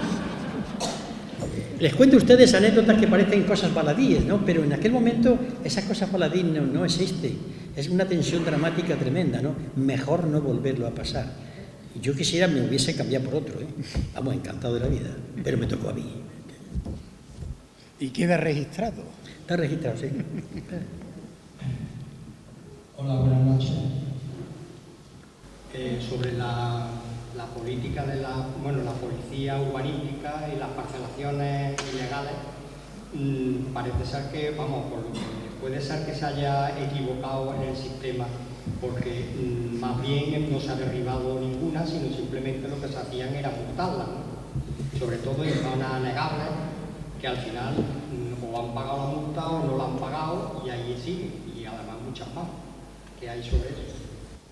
Pues en aquel entonces se empezó a afrontar bien avanzado el periodo de gobierno municipal de las 4 fuerzas políticas, porque había fuertes disensiones en el interno del grupo municipal. Estaban los partidarios de meter mano dura y los partidarios de contemporizar, porque había un problema. Determinadas personas de extracción social más popular también decían que tenían el derecho. En un momento determinado, ya en la segunda corporación y desde la mayoría absoluta, se creó la Policía Urbanística, al frente de la cual estuvo doña Teresa Álvarez Lopera. Y doy fe de que las multas llovieron y se pagaron. Y además creo, no sé si se derribaron unas cuantas, no tengo la memoria muy clara. Lo que sí es cierto es que se metió en vereda, pero simplemente no dio tiempo a más, porque se cambió de visión del problema. Pero desde luego sí se creó una policía urbanística que actuó. Y actuó de tal manera que incluso cuando se firmaban estas órdenes o se ratificaban las multas, yo me vi perjudicado como ciudadano por mi decisión como alcalde, en un caso específico. Hola, buenas. Esto es sin curiosidad, no me lo tome mal. Me gustaría saber si se arrepiente de no haber hecho algo que tuvo que hacer en su época de elector, o de algo que hizo y no debió hacer. Me arrepiento de haber prometido una cosa que después no se hizo. Yo prometí en nombre de la corporación y del equipo de gobierno que la feria de Córdoba, cuando estaba en la Victoria y era un problema tremendo de limpieza y para los vecinos, aquello no se pudo hacer hasta después ya con el alcalde Herminio Trigo. Eso es el arrepentimiento de algo que prometí, y yo era muy cauto en las promesas. En la campaña electoral yo recuerdo haber dicho, prometo que voy a trabajar, porque yo sé que hay cosas que no se pueden prometer, sobre todo cuando se tiene la ignorancia que teníamos nosotros. Eso sí, lo prometí y no se cumplió, no se pudo cumplir por lo que fuera, pero fue una promesa falsa, señor. ¿Y si te arrepientes? ¿Arrepentirme? Pues tendría que pensarlo, porque verá usted, generalmente, todas las decisiones que se tomaban estaban muy meditadas. Incluso las que aparecen como productos de un rebote estaban meditadas. Ciertas acciones que crearon polémica en la ciudad y más allá de la ciudad, determinados enfrentamientos o determinadas decisiones como la de la Operación Valquiria estaban muy pensadas, muy pensadas. Incluso el enfrentamiento con la Casa Real, que fue meditado durante una semana antes de que tuviera lugar la declaración que motivó que al fin y a la postre el rey Juan Carlos no viniese al milenario de la mezquita. Estaban muy meditadas. En eso éramos cautos, aunque aparentemente nuestro temperamento y el mío, en un momento ante determinados problemas, parece impetuoso, pero solamente parece. Hola, buenas noches. ¿Se me oye? Sí. Yo he creído entender que la estrategia de desarrollo de un municipio, en parte, recae sobre el gobierno municipal. Entonces, a mí siempre me ha chocado un poco el ver que una capital de un espacio que es verdad que eminentemente agrario, su estructura socioeconómica o en este caso solamente económica, ha estado basada en el sector agrario. Me ha chocado un poco cuando he visto el estudio que se le encarga a Ramón Tamames, que arroja cuando se ha comentado cuál era la estructura económica en ese momento de la ciudad, que había un porcentaje muy bajo de participación de agricultura, luego un porcentaje, bueno, también casi un cuarto del 100%, un 20 y tantos % me parece que ha dicho, de industria y un 50 y tantos % del sector de servicios. Entonces, mi pregunta es, yo tengo 51 años, entonces he visto en mi capital pues, industrias, digamos, importantes como hayan podido ser la azucarera o como haya podido ser lo que comúnmente se habla por los cordobeses, la Electro. Entonces, la pregunta es un poco si un ayuntamiento es, digamos, qué papel, si es realmente él es protagonista de ese desarrollo, si no lo es, la pregunta es ¿por qué el tejido socioeconómico de esta ciudad cada vez es más debilitado y cada vez más pobre? Porque a mí me da la impresión de que es como un diseño que lleva arrastrándose desde hace mucho tiempo. Cuando usted hace referencia a esa época, pues recuerde usted la electromecánica y la CNMESA y la CAMSA y CEPANSA, Induico y una serie de empresas que permitían esta cifra que yo acabo de decir del 20 y tantos % de industria manufacturera, que teniendo en cuenta como hoy era bastante elevado. Pero son decisiones empresariales en el marco de una política de la administración central del Estado. Por eso no estoy de acuerdo con ¿qué pueden hacer los ayuntamientos? Primero, un ayuntamiento, ¿qué puede hacer? Primero, desde crear puestos de trabajo, es decir, funcionarios, eso implica un gravamen sobre la nómina, pero es una decisión, hasta facilitar motu propio, sin tener obligación, terrenos para la instalación de determinados complejos fabriles, siempre y cuando esos complejos pues tengan una serie de garantías de que no van a atentar contra determinadas visiones de la política urbanística o de la calidad de vida. Es decir, tengo en mente el proyecto de instalar un gran casino de juego en Madrid, donde el propietario se le exoneró de todas las garantías. No estoy de acuerdo con eso. A los ayuntamientos siempre se le ha pedido que estén en la base de promover las iniciativas tendentes a crear riqueza. Claro, por ejemplo, a mí como alcalde se me ha dicho, bueno, ¿y es que se van a instalar las grandes superficies? Esto es un problema ya que trasciende, porque le voy a dar mi opinión. Si yo ahora mismo fuese presidente de gobierno, yo llamaba a la pequeña y mediana empresa, a sus representantes que hicieran, y les plantearía en la Moncloa lo siguiente: ¿qué están ustedes dispuestos a hacer? Es decir, ¿qué ofrecen? ¿Ofrecen cooperación entre ustedes para competir con las grandes superficies? Vamos a hablar de subvenciones. ¿Están ustedes dispuestos, pero no vengan a que yo dé? Yo tuve como alcalde una oferta en el sentido de que se quería instalar un polígono para pequeña y mediana empresa. Yo recuerdo que la expresión que dije, yo lo robo, contarme el proyecto. No había todavía, claro. Pero esto es porque se quiere hacer, pero no por obligación legal. Y yo creo que los ayuntamientos deben tener capacidad legal para esas iniciativas. Porque los ayuntamientos, según el principio de subsidiariedad, pueden hacer aquellas cosas mejor que otras administraciones. Y las que pueda hacer un ayuntamiento que no la hagan otras administraciones dentro del marco global que marca la Administración Central del Estado y sobre todo el Parlamento. Pero esto yo lo he vivido, también he vivido como han llegado a decirme, me acuerdo que le dije que pase enseguida, hay un señor que viene a acabar con el paro, que pase, que se siente. Y quería que se urbanizase, no podía, nada menos que el convento de capuchinos.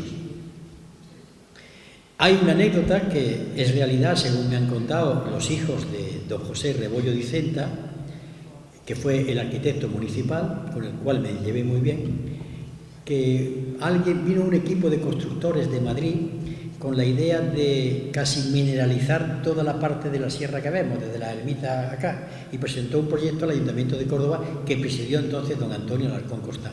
Digo por estas cosas. Y entonces, pues claro, la memoria que presentaban aquellos promotores empezaba diciendo, el cordobés ama al campo. Y a partir decían que haremos urbanizar y demás. Y cuando don José Rebollo Dicenta, que era un hombre conservador en todo, quiso conservar Córdoba, y eso de sus méritos, se dirigió al ayuntamiento en su informe y decía, hay amores que matan.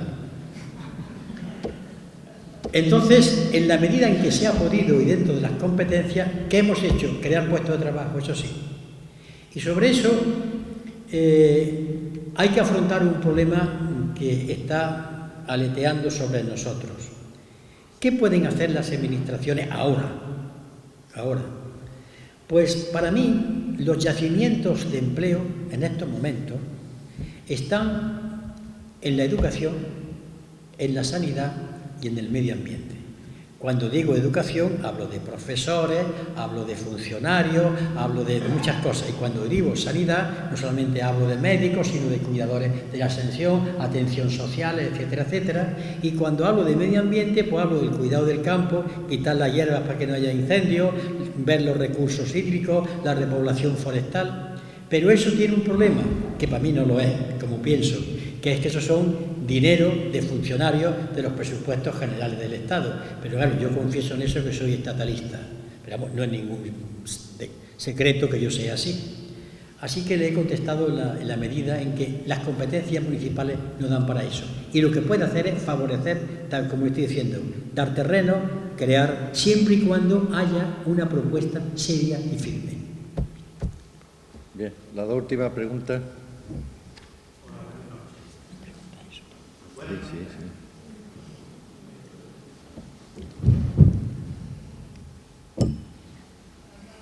Es que la gente está preguntando y aquí hay que darle... Hola, buenas noches. Le quería preguntar dos cosas. Primero, si el Alcázar de los Reyes Cristianos, su corporación se lo ofreció al Patrimonio Nacional. Y tengo entendido que el Patrimonio Nacional, la Jefatura del Estado, lo renunció.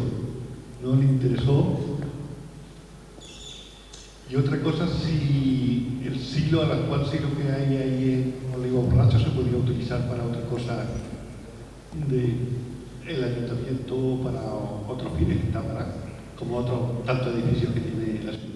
Mire usted, lo primero no me consta, pero conociendo la primera corporación, nosotros no cedíamos, pedíamos, cogíamos y chocamos contra la incomprensión. Voy a dar algunos ejemplos. Ustedes recuerdan que a la salida de la carretera de Granada había un polideportivo allí, abandonado, en ruina. Yo fui a pedirlo, porque aquello estaba abandonado, al entonces ministro de Trabajo, don Joaquín Almunia, Amman, y el perro del hortelano. Yo fui a pedir, pagando, el convento de Regina. Saben ustedes que lleva tiempo sin que le metan mano con un artesanado precioso para hacer el proyecto, del Palacio de la Música, el perro del hortelano. Se fue a pedir un edificio que teníamos derecho, que era el edificio del Gran Capitán, donde estuvo la alcaldía, pues ganamos 2 veces el pleito y hubo que entrar por la fuerza. Hubo que entrar por la fuerza, a pesar de que había habido 2 sentencias. Sí, se entró por la fuerza. Y decía a los funcionarios de Hacienda, que se vayan ustedes. Pues teníamos la sentencia del Tribunal Supremo, ¿no? Es decir, siempre había que tropezar con una especie de barrera, no sé por qué, cuando hemos sido una gente, yo creo que incluso aparentemente muy dócil, hasta obsequiosos en la manera de hablar, extremadamente educados. Y hay una tendencia en este país que es muy puñetera. Confunde la educación con la debilidad. Uy, no, de débiles nada, simplemente de gente educada, que entiende que tu adversario político no es un enemigo a muerte, con el cual tienes que dialogar, porque la vida es pacto, todos pactamos y hay que estar pactando. Hoy me acaba de preguntar un ciudadano, Anguita, ¿qué pasa con eso de los pactos? Yo no quería ni hablarle, fíjate, pero vamos a ver, para decir, permítame ustedes que utilicen el... Pero tío, si tú todos los días pactas con tu mujer y con tus hijos, venir a estar pactando con los pactos. Pues pactar es la esencia de la vida, que hay que pactar. Claro, que no pacte. Y que no pacte. Entonces, es decir, esta especie de ruptura de la realidad frente a una idealización de un mundo que se crea, no lo entiendo. Claro, hay que ser duro a veces al contestarle, decir, baja del mundo y no me estáis contando los pactos. Se pacta porque uno no tiene el poder absoluto y es bueno que no lo tenga. Y necesita pactar con los más afines, porque pactamos todos los días en nuestra vida. Y por tanto, ya está bien de excomulgar a los pactos. La otra cuestión de Alcázar el Cristiano, no me consta. Además, tal como éramos en aquella corporación, te repito, pedíamos, pero no soltábamos absolutamente nada. Y la otra pregunta era... el silo. Pues no tengo ni idea, verá usted. Está lleno de cajas de arqueología. ¿Qué? Lo tiene. El museo arqueológico lo tiene lleno de cajas. Que el museo arqueológico, no sé lo que ha pasado con ese silo. De todas maneras, no le pregunten ustedes ahora. Aquí hay un miembro de la corporación municipal, nada menos que el primer teniente alcalde, que le puede usted decir que lo puede hacer. Bueno, antes de que nos explique las diatribas que tuvo en el Palacio de Viana, yo quisiera hacerle una pregunta, que es la que nos hacemos todos los ciudadanos después de unas elecciones municipales, y es que cuando se reúne la primera corporación, lo primero que hacen es subirse el sueldo, los concejales y el alcalde. Entonces yo pregunto, ¿hasta cuándo no hay una ley de presupuestos locales, como tiene los presupuestos nacionales, los presupuestos autonómicos, según la categoría del funcionario, según la categoría de la ciudad o lo que sea? Pero eso de que cada alcalde se ponga el sueldo que quiera y permitido y legal, pues los ciudadanos de a pie no lo entendemos muy bien. Bueno, esa pregunta no me la debes hacer a mí. Eso se la hace a los que se han subido el sueldo. Porque nosotros fuimos monjes benedictinos. Y lo voy a decir aquí. Como miembro del Partido Comunista de España, mi sueldo de alcalde, yo tenía un pacto con mi partido. Me pagaba lo que yo ganaba como maestro y un poco más. Que levanten la mano los demás miembros de los otros partidos. Y como parlamentario, y esto lo digo en honor del Partido Comunista de España, yo me he educado en esa cultura. Y todos mis compañeros también. Y si alguno o alguna lo ha roto, es la excepción. Y por tanto no caemos dentro de esa generalización. Pero hubo problemas también, porque claro, yo entro al ayuntamiento el 19, el 18 estuve dando clase, hasta el último momento. Y claro, no estaba previsto nada, yo tengo que hacerme cargo del ayuntamiento como presidente de la corporación municipal. La delegación no dice nada. Y claro, ¿qué hacemos con esta situación? Y entonces me dice el delegado, hombre, verás, Julio, dedícate al ayuntamiento fuera del horario escolar. El ayuntamiento de Córdoba lo pone. Entonces, ¿qué hace la corporación? Habilita, toma una medida de urgencia para que cobrásemos un salario simplemente porque tenemos la manía de comer. ¿Qué cosas? Y la delegación me fue pagando. Y yo que cogí el dinero ese y lo puse en una cuenta corriente, cuando terminaron devolví el dinero. Y la Corporación Municipal de Córdoba fue incluso, señores, tacaña con esas cuestiones. A mí me han dicho mis compañeros, tacaño. en el gasto público, porque el gasto público... Lo que pasa es que hay una cosa. Es verdad que estos casos se dan, pero no sé qué pasa que después la gente los vuelve a votar. Es algo que no he entendido. Palacio de Viana. Bueno, me ha preguntado por Lovagini, he dicho que me lo pregunte en voz alta del Palacio de Viana, pero esto es una anécdota que le doy a ustedes mi palabra de honor que es verdad, aunque les parecerá extrañísima. Un día nos cuentan que se llevan el Palacio de Viana, lo que hay dentro, jarrones, muebles, porque la señora duquesa, viuda, pues había decidido que se lo llevaba. ¿Y qué hacemos ante el expolio? Se le pregunta, no sabemos. Y el ayuntamiento, el secretario del ayuntamiento, magnífico secretario, don Ignacio Muñoz de la Espada y Belló, se pone en contacto con el secretario del Gobierno Civil a ver qué buscan, pero mientras tanto los camiones están a punto de salirse y nos inventamos una cosa que es de locos, ¿no? Pero surtió efecto. Un decreto del alcalde, se presenta a la Policía Municipal en moto para permiso de mudanza.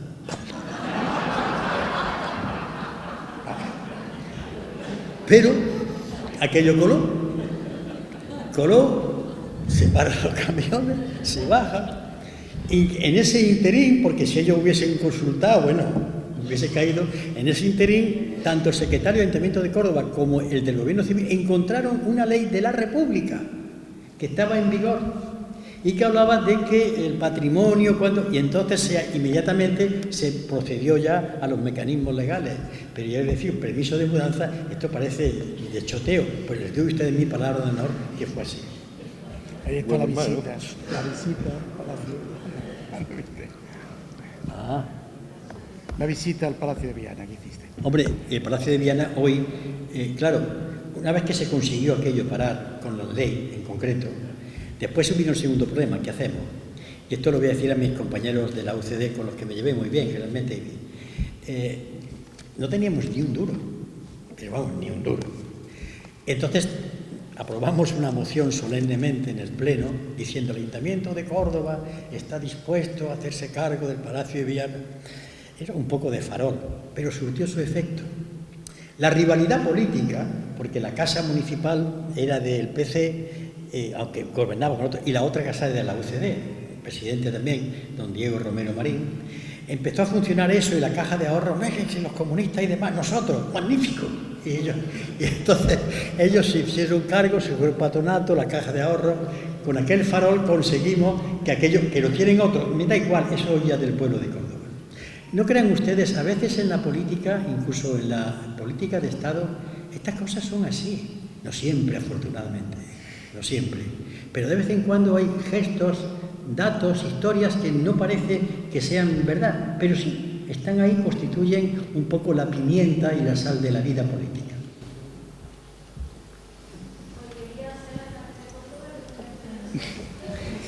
Ni aunque venga la Guardia Civil. Dios me libre. Porque, mire usted, nunca segundas partes fueron buenas. Segundas partes tengo ya mis años. Y después tengo mis criterios, que seguramente no coinciden con la visión política de estos tiempos. No me gusta mucho la política espectáculo, ni el supeditarme a los medios de comunicación, ni que un alcalde tenga que, nunca lo hice, que estar en peroles. Los peroles los hago con mis amigos. Yo estoy con la gente para discutir este problema. Yo he ido a muchas asambleas de barrio. Ahora, que no me inviten a un perol, porque no, yo voy con mi amigo a los peroles. Esto es cuidado con esto. Hay una visión de populismo que el alcalde, como es el alcalde de todos, tiene que estar en todos los saraos, en todas las fiestas. No, el alcalde tiene que ir a asambleas con los vecinos, a explicar lo que hay, a pelearse con ellos, pero después las copas se las toma con su familia. Esa visión es mía y iba a ser un sufrimiento para el jefe de protocolo. Así que, en honor al corazón del hombre o la mujer que lo fuera, mejor que no sea alcalde. Bueno, terminamos. Muchas gracias.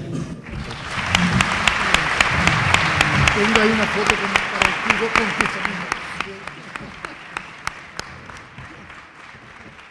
misma.